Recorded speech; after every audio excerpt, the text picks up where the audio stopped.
haven't watched my video about 10 things that I will miss about Japan, make sure that you watch it. I'm gonna put it in the... Hey guys, welcome back to my channel. So in this video I'm gonna be talking about 10 things that I will definitely not miss about Japan when I leave Japan. So the first one is the barrier in communication. So as you know, Japan speaks Japanese. In Japan we speak Japanese.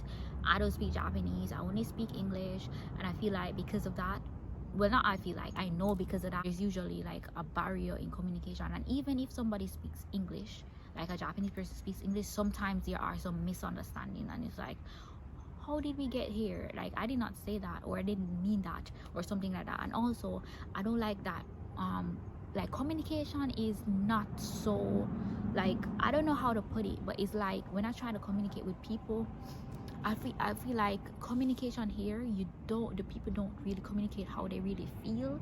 So there's no open communication. The problem is, like, for example, if a Japanese person has a problem with you, you probably will never know, because they will never say it, or they'll pretend like everything is okay, which is not. Because if I don't like somebody, I'm not gonna be entertaining the person, I'm not gonna be trying to like be friends with the person, you know.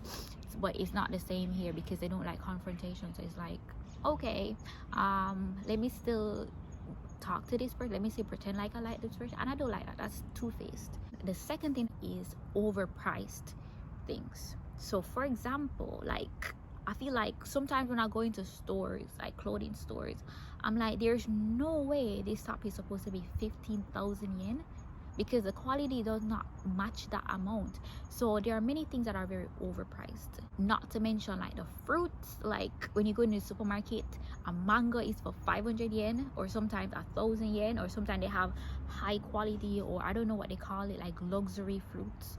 So you might see that for like 5,000 yen. I'm like, what the hell? Fruits are limited here. So it's like, I usually buy fruits based on the season. So like when it's grape season, I buy grape. When it's strawberry season, I buy strawberry. So whatever the season is, because usually the price isn't so high. It's still high, but not as high as when it's off season. So that's what I do. Like now it's like tangerine season, so now I've been buying a lot of tangerine, because you know, I'll need to, you know, save, cut back on my spending and stuff. Another thing is rush hour in Japan, like peak periods. So I take the train when I go to work, and whenever it's peak period, like the trains are extremely packed. And if I'm in certain areas, like for example, say I work in Tokyo, like some areas in Tokyo, when the train comes, like for example, like the peak period, like 4 or 5 o'clock, when everybody's coming from work or children are coming from school, it's like, it's so packed that I'm on in the train like this. I literally can't move because people are surrounding me, and I hate it. I don't usually hold on in the train, but I'm just saying, like, you're so packed, and it's like sometimes the people just be pushing you, and you can't even say anything, because that's just, you don't even know who's pushing you, because somebody's pushing you, but somebody's pushing them. So it's like you just have to take it. Like you're in the train, you can't move, and then you just feel somebody pushing you, and then you have to be pushing on somebody else, because like I said, there's no room for you to even turn. So I hate that. I hate the crowdedness.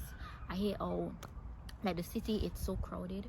But also, like, I like the train system, you know. I like that it's so reliable. I can go to different places in the city. I like that, but I don't like how crowded it gets during the peak periods. Some people take the train, they actually drive, and that is because I was wondering, like, why do you have a car but you still take the train to go to work? And somebody told me that it's because they don't have any parking spaces. So if everybody in the city should drive to work, then it's like, okay, where are they gonna park?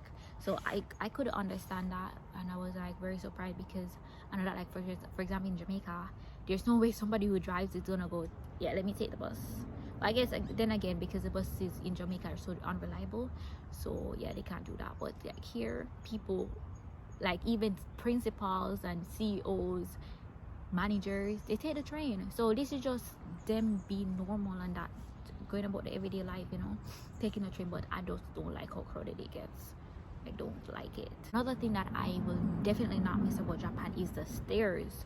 Like, I don't like feeling out of place, and here, because I'm different, people are always staring at me, or I always feel self-conscious, like, okay, they're laughing, are they talking about me? Or it's like, I don't like feeling that. And because I don't speak the language, it's like, okay, I can't even pick up on what they're saying.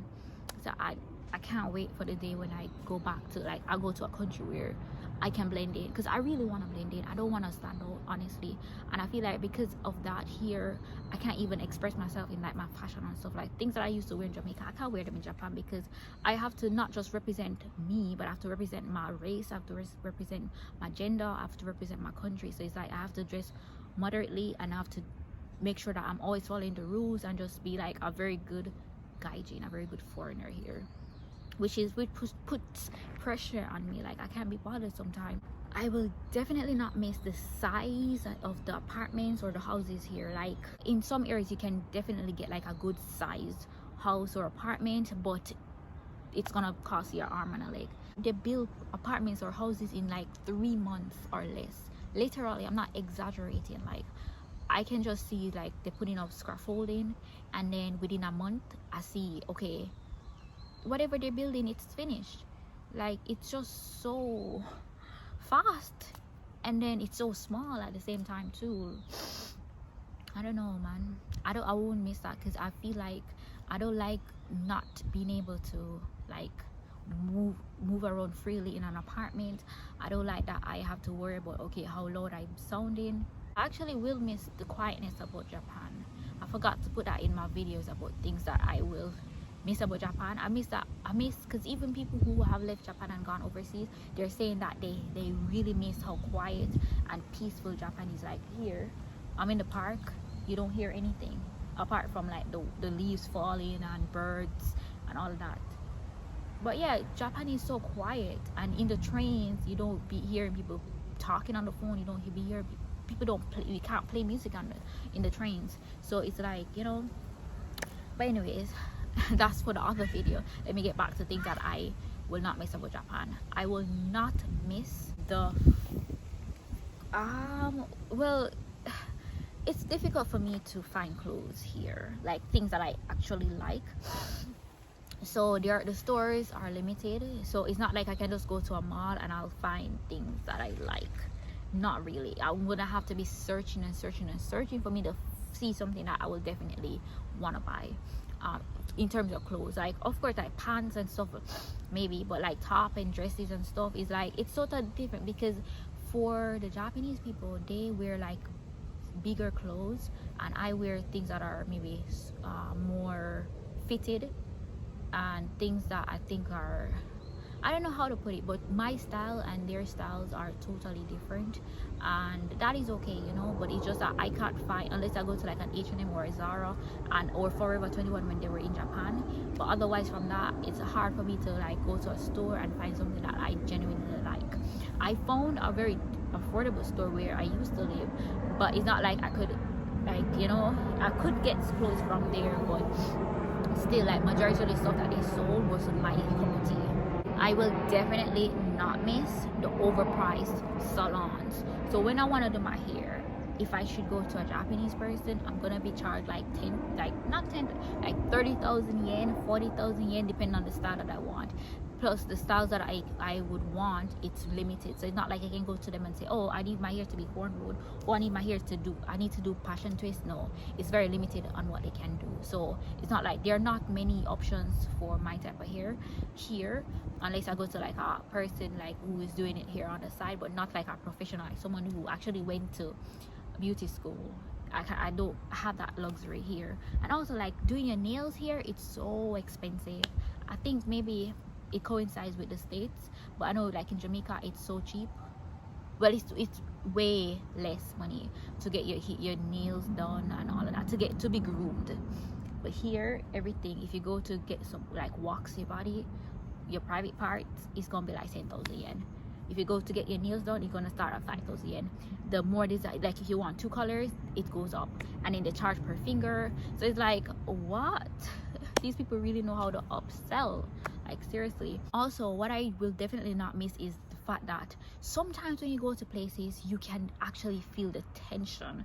Like, okay, why the fuck are you here? You are a foreigner, you should not be here. This is for Japanese only. And there are actually some places where you definitely cannot go. So like there's some restaurants that they said no foreigners allowed. There are some bars, no foreigners. There are some clubs, no foreigners. So can you imagine, I'm just there, okay, I need to find somewhere that I can go chill, and then they're like, no, you can't come in just because you're not Japanese. Like, the hell. I've tried to stick to places where other people have been, like other foreigners have been. So like, for example, if I decide to do my lashes or do my nails, I basically read the reviews if it's not recommended by another foreigner, or I wait until I ask. So okay, have you ever done your nails, where did you go, whatever, because I don't like the embarrassment. You know, you go there to get a service done, or you go there to relax or to do something, and then they will be like, oh no, you can't enter, oh no foreigners allowed. I will definitely not miss the bills here, guys. Like resident tax, oh hell no.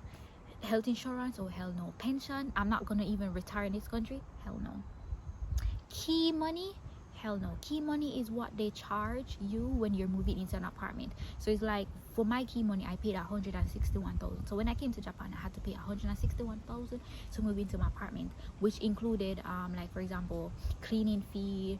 I think it had like 2 months rent and some other things that they put on it. So, and then every time you renew your lease, so like my lease was like a 2-year lease, and I had to pay to renew my lease.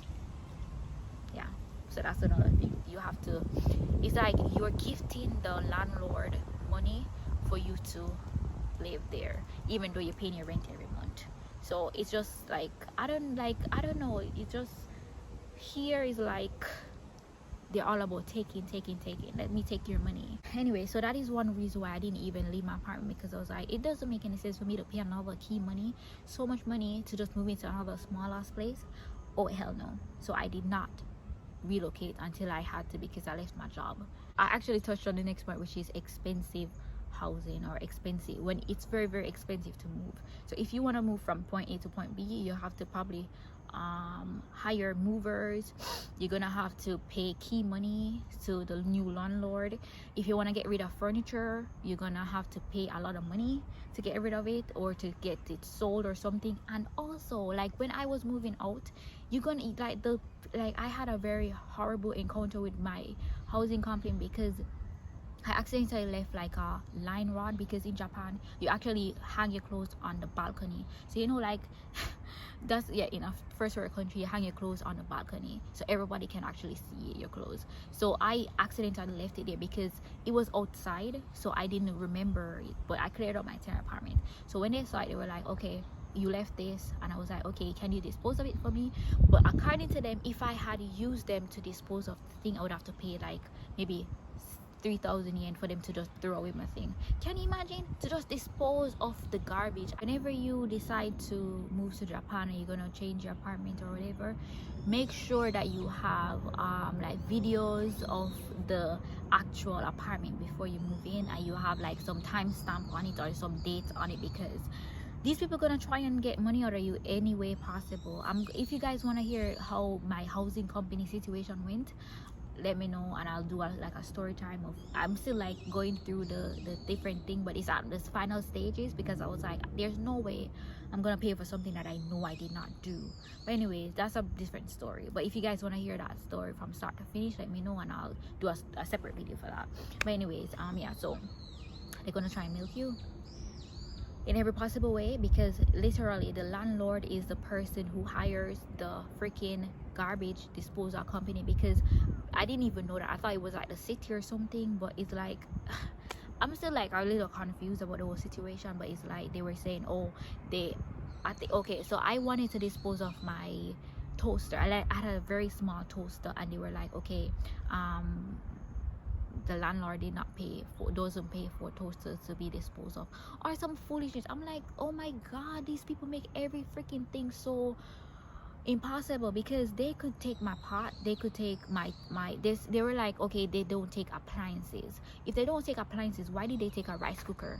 Isn't a rice cooker an appliance? Like, I don't know, make it make sense to me. I'm honestly asking. I need to Google this. Is rice cooker an appliance? Because if it is, then why the hell didn't they take the freaking toaster? Because the toaster is a very small, like, it's, guys, you know, the things in Japan are small, because the body in Japan is a very small ass toaster, and the rice cooker was like a reasonable sized toaster, I can't even talk, a reasonable sized rice cooker, so it's not like it was very big. Guys, I'm recording on my phone and I don't know what's going on. I think it's some, so I have my camera right here and I don't have it, my memory, I forgot to upload the information. And for number 10, things that I will definitely not miss about Japan is the fact that there is some form of pork in almost every single thing. So before coming to Japan, I did not eat pork, I did not eat shrimp, I did not eat lobster, but here I am, I eat pork. Not deliberately. I eat shrimp sometimes deliberately. I eat lobster if it's offered to me. So it's like Japan has changed my eating habits, because it's like I love ramen and they use pork fat to make ramen. If I try not to eat pork, it's gonna be hard, because then again I can't read the packaging to know that okay, there's some form of pork in it. So it's like I just have to suck it up and just eat it. And because of that, I've just decided to be more open-minded when it comes on to food here, because it doesn't make any sense for me to restrict myself and not enjoy the culture here. So that's what I've been doing. I've been eating pork, even though originally I did not eat pork. So yeah, I eat pork in Japan. Yeah, I don't know if I'm gonna be eating pork in like when I leave Japan, but yeah, I don't know, I'll see how that goes. But for now, I eat pork, and I don't like that the fact that pork is in everything. So if you're a vegetarian, you have to be very careful, because you're probably going to be eating some form of meat in your food. That's it for 10 things that I will definitely not miss about Japan. If you guys have already left Japan and have any other things that you will not miss about Japan, let me know in the description box below. And guys, if you haven't watched my video about 10 things that I will miss about Japan, make sure that you watch it. I'm gonna put it in the card. Is it card? I'm gonna put it above here, so you just click on it and watch it. Okay, anyways guys, thank you so much for watching, and don't forget to like, comment and subscribe, and thumbs up this video.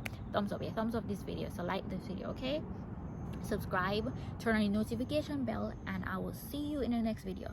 Bye.